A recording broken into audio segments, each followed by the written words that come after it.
لە دنیای ئیمڕۆژە یەکێک لە گرنگترین پرسیارەکان دایک و باوک و نیگەرانیەکان دایک و باوک دواکەوتنی قسەی منداڵەکانیانە.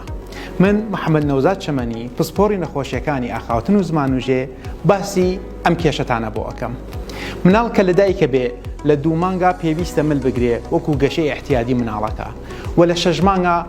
گاگۆڵکێ بکە و دەستکا بە گروگاڵ کە ئەم گروگاڵە لە تەمەن 8 مانگ بۆ 9 مانگ حاڵەتی ڕیتمیک پەیاکە وەکو بابا و دادا کە لە 1 ساڵە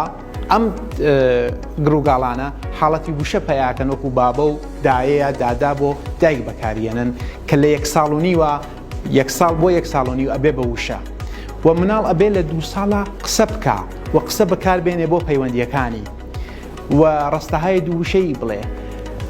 ئەنواع هۆکار ئەبێ بە ئەوە کە ئەم پرۆسە کەوێتە دواوە وەکو هۆکارهای طبی پزیشکی مەسەڵەن مێشک و دەمار یا مەسەڵەن بۆ نمونە درزی لێ و مەڵاشو و هۆکارە ژینگەییەکان وەکو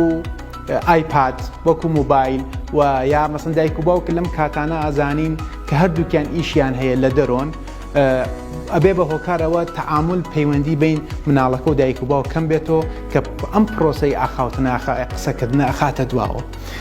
پێویستە زۆر مراعات ئەمە بکرێن. یەکێتر لە هۆکارەکان هۆکارهای سایکۆلۆژیە کە ئەوە ئیشە چێ بۆ لای پسپۆڕی سایکۆلۆژی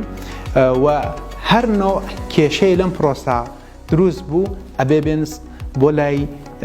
پسپۆڕی نەخۆشیەکانی ئاخاوتن وژێ.